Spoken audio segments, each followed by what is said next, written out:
El contenido proporcionado en este podcast tiene fines informativos y educativos únicamente. Cap Medical presenta.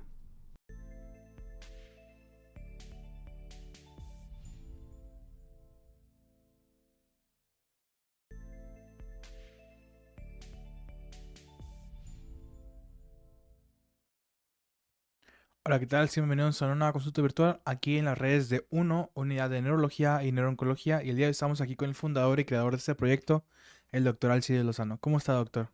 Hola, ¿qué tal? Buenos días tengan todos ustedes. Bueno, ya tardes. Nuevamente bienvenidos a una nueva transmisión de UNO, su espacio en donde pueden conocer y preguntar también sobre enfermedades neurológicas. Así es, Doc. Y hoy vamos a tomar un tema muy especial que es el Parkinson, si más estoy en lo correcto. Así es, hoy vamos a hablar de la enfermedad de Parkinson. Doc, aquí producción nos hizo el favor de hacernos buscar en sus redes sociales, buscar las preguntas más frecuentes que tiene la gente hacia el Parkinson. Y la primera pregunta es, ¿cuáles son los síntomas más comunes del Parkinson y cómo se diagnostica esta enfermedad? Bueno, mira, es una enfermedad que se caracteriza por presentar los pacientes síntomas motores. Los síntomas motores son síntomas cardinales, como así le conocemos nosotros. O sea, tenemos que nosotros como médicos asegurarnos de la presencia de estos síntomas en los pacientes para poder hacer el diagnóstico.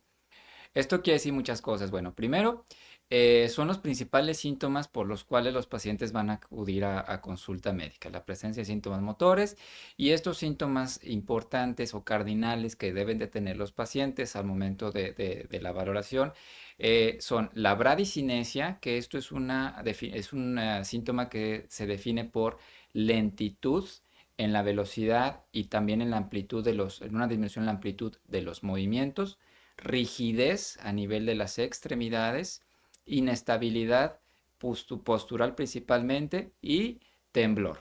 Estos son los 4 síntomas motores principales de esta enfermedad. En algunas ocasiones vamos a ver que los pacientes tienen con mayor frecuencia temblor, o en otras ocasiones vamos a ver que presentan mayor rigidez. A veces no están los 4, pueden estar nada más los 3. Pero estos son los síntomas más frecuentes de la enfermedad. Pero un dato muy importante de esta enfermedad es que si bien los síntomas motores son los síntomas que nos ayudan a hacer el diagnóstico, esta enfermedad llega a presentar también síntomas no motores, ¿sí?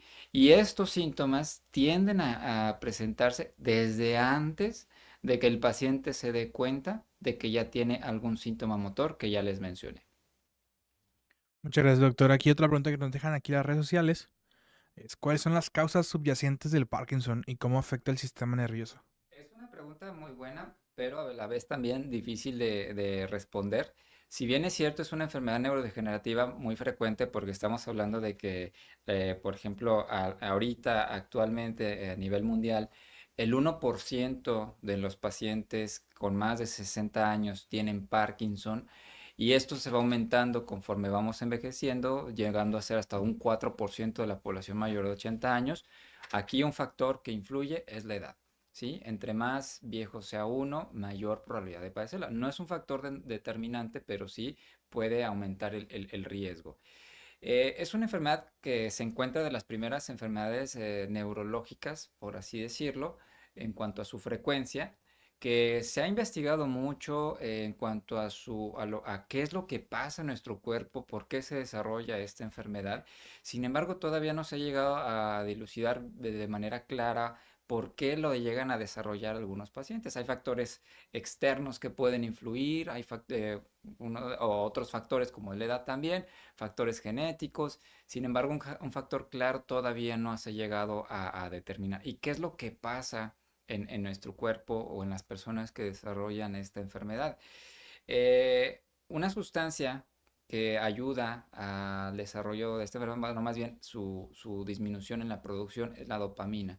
La dopamina es un neurotransmisor, ¿sí? Es una sustancia que producimos en nuestro sistema nervioso y que esta sustancia, al verse disminuida, va a ayudar a que se presenten los síntomas de esta enfermedad.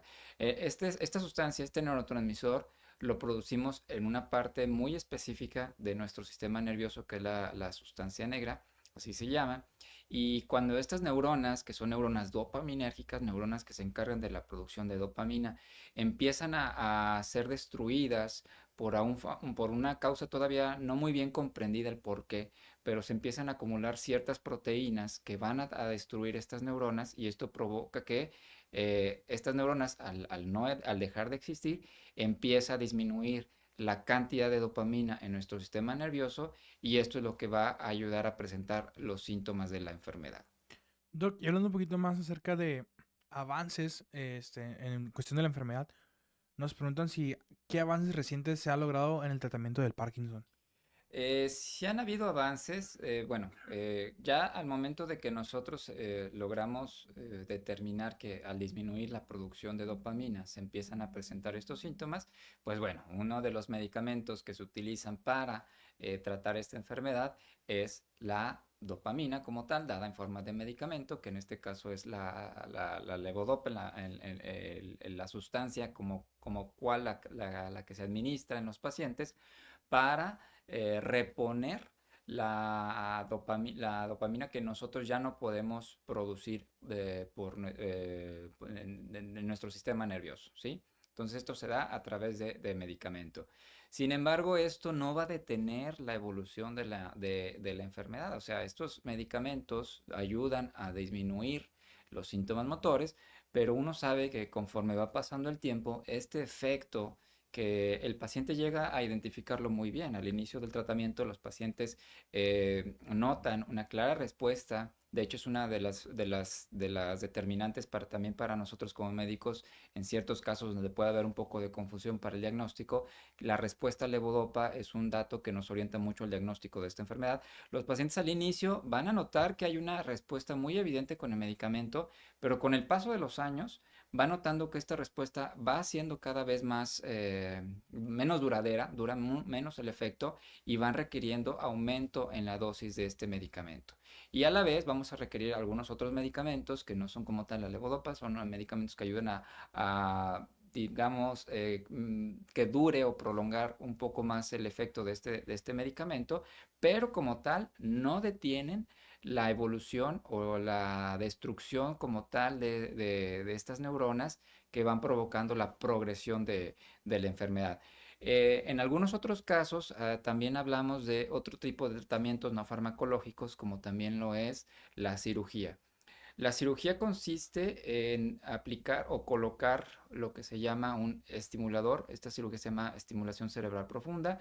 Es, digamos, por así decirlo, una manera clara de explicárselo a las personas como colocar un marcapaso que va colocado en específico a una región cerebral y eso ayuda a controlar los síntomas, pero volvemos a lo mismo, ayuda a controlar los síntomas en pacientes que ya tienen una etapa muy avanzada de la enfermedad. Sin embargo, esto no detiene tampoco la progresión de la enfermedad.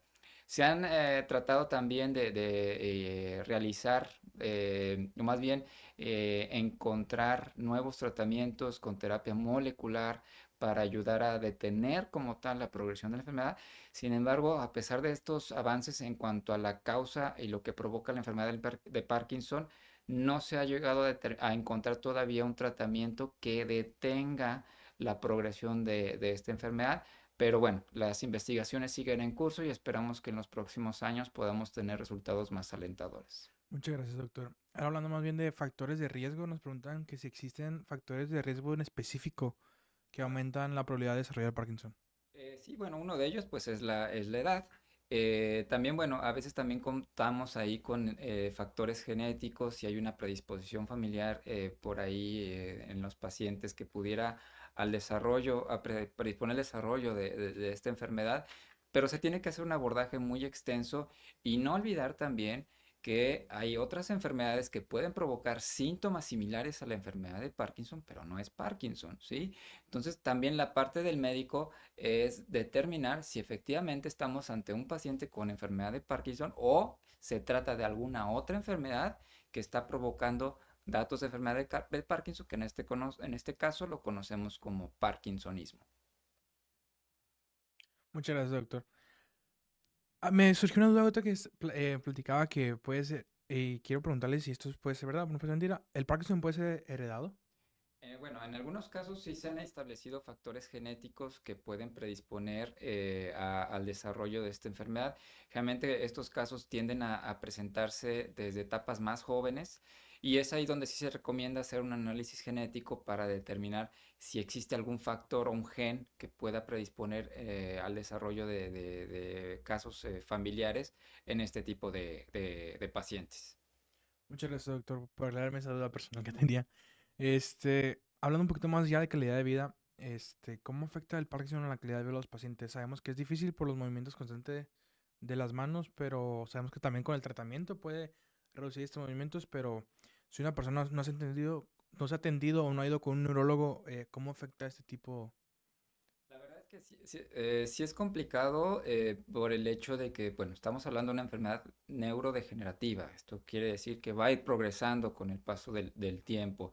Aquí un factor también bien importante es que podamos dar con el diagnóstico de manera apropiada, pero lo ideal es hacerlo en las etapas tempranas, porque en las etapas tempranas es lo que puede ayudar a controlar mejor los síntomas de la enfermedad con medicamento, pero no hay que olvidar también que hay otro tipo de tratamientos no farmacológicos que ya se ha demostrado que mejoran la calidad de vida del paciente y también los síntomas. Estamos hablando de actividad ocupacional, ejercicio, terapia cognitiva también es muy importante. Ahora, a veces nos enfocamos mucho en los síntomas motores del Parkinson, pero no hay que olvidarnos ya de los síntomas no motores que también influyen mucho en la calidad de vida del paciente. Por ejemplo, llegan a presentar también con relativa frecuencia fatiga.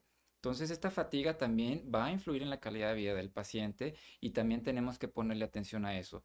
En ocasiones también a veces los pacientes llegan a presentar trastornos en el estado de ánimo que también van a influir en la calidad de vida de ellos y podemos requerir también el uso de algún tipo de terapia farmacológica para ayudar a aliviar este síntoma también, porque indudablemente este síntoma también puede verse o puede llegar a aumentar la severidad de los síntomas motores en los pacientes y eso indudablemente va a afectar la calidad de vida de ellos. Entonces, no hay que olvidarnos también de estos síntomas, que también existe la náusea, el estreñimiento, inclusive, por ejemplo, otros datos que pudieran a influir los problemas del sueño, ¿sí? Y también no hay que olvidar que pues esta enfermedad va a ir evolucionando, va a ir progresando con el paso del tiempo y estos pacientes pueden llegar inclusive a desarrollar deterioro cognitivo. Existe también la demencia por Parkinson. Los pacientes con Parkinson pueden desarrollar demencia por esta enfermedad y también esto se tiene que tratar y atender el paciente.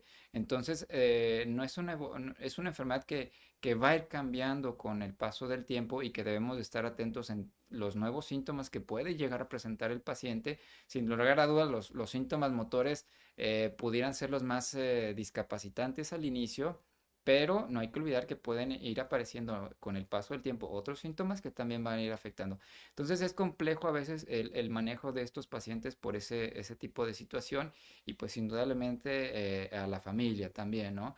La familia también puede requerir algún tipo de asistencia para ayudar a mejorar también desde otro punto de vista la calidad de vida de estos pacientes. Muchas gracias, doctor. Y hablando un poquito más de los síntomas que usted acaba de mencionar, ¿qué papel juegan los medicamentos en el manejo de los síntomas del Parkinson? ¿Y tiene algunos efectos secundarios este tipo de medicamentos?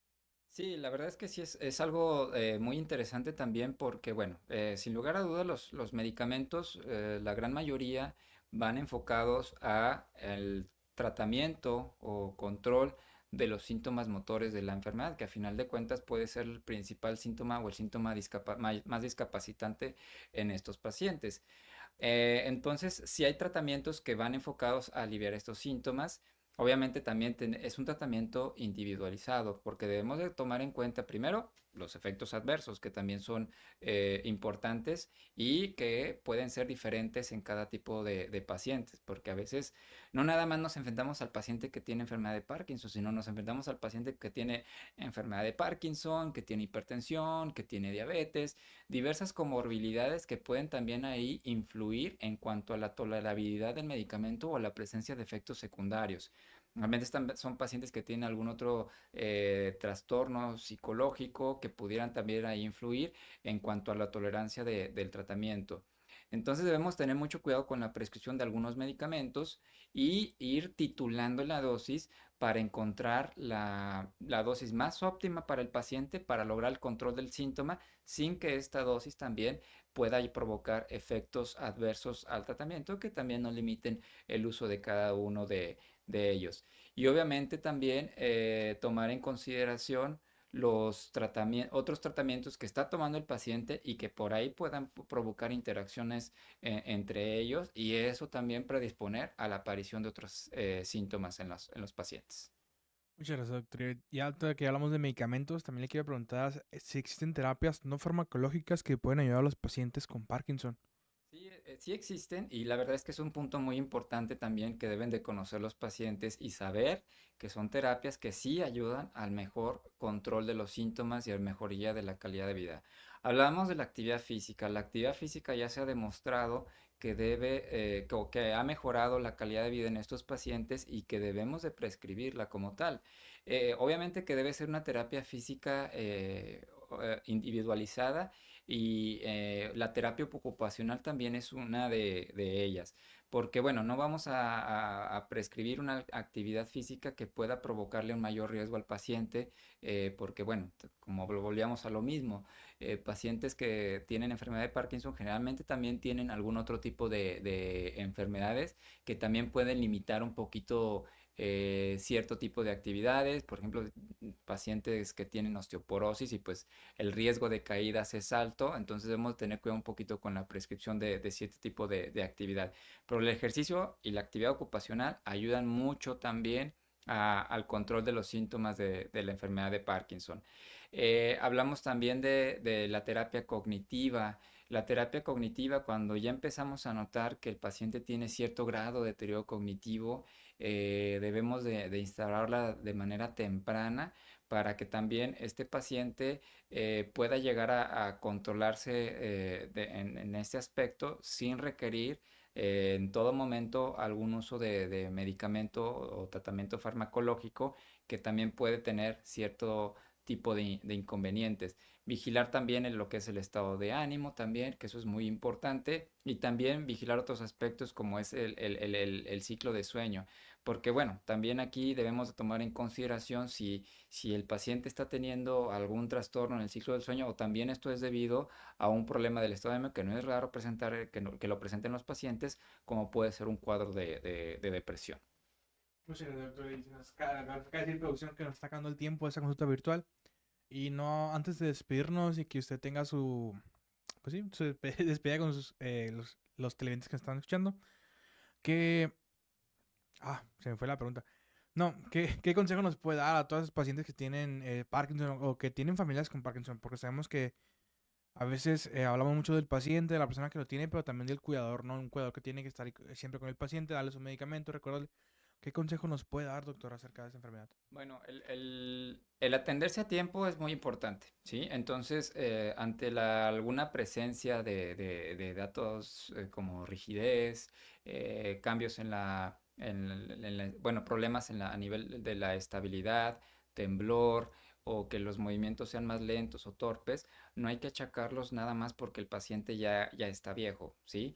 Hay que tratar de acudir a una valoración médica oportuna para determinar si efectivamente este es un síntoma debido a alguna enfermedad. La labor del médico es muy importante para determinar si efectivamente estos síntomas son debido a la enfermedad de Parkinson, porque a pesar de todos los avances que existen al día de hoy, el diagnóstico de esta enfermedad sigue siendo clínico. No contamos con una prueba de laboratorio, con un estudio de imagen que sea diagnóstico de esta enfermedad. Entonces, por eso la importancia de una valoración médica apropiada y oportuna y obviamente descartando alguna otra causa que pudiera provocar también los síntomas en estos pacientes. El manejo es individualizado. No todos los pacientes con Parkinson se van a tratar de la misma manera, ¿sí? Y es tan importante el tratamiento farmacológico como el tratamiento no farmacológico en este tipo de pacientes. Muchas gracias, doctor. Les recuerdo que van a estar apareciendo en pantalla todas las redes sociales de Uno. Como se escucha, Uno, pero con doble N.mx son las redes sociales del doctor. Así como también su lugar de consulta y sus teléfonos. Pero doctor, si nos puede decir dónde consulta. Sí, nos encontramos en el Centro Hospitalario de la Concepción en Saltillo y también aquí en Monterrey, en Calzada del Valle, en San Pedro. Muchas gracias, doctor. Y recuerdo a todas las personas que tienen dudas, preguntas, sabemos que pueden contestar a través de las redes sociales o a través de los números de consulta, pero también es importante recordarles que el doctor pues, es una persona muy ocupada que tiene muchos pacientes tanto en Monterrey como en Saltillo.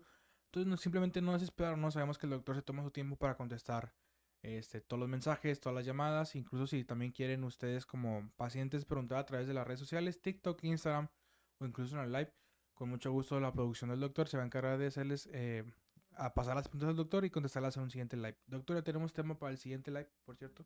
Podemos continuar hablando de Parkinson, dado que es un tema muy extenso. Si tienen alguna duda o pregunta con respecto al tema de hoy, háganosla saber y trataremos de responderlas en la próxima transmisión.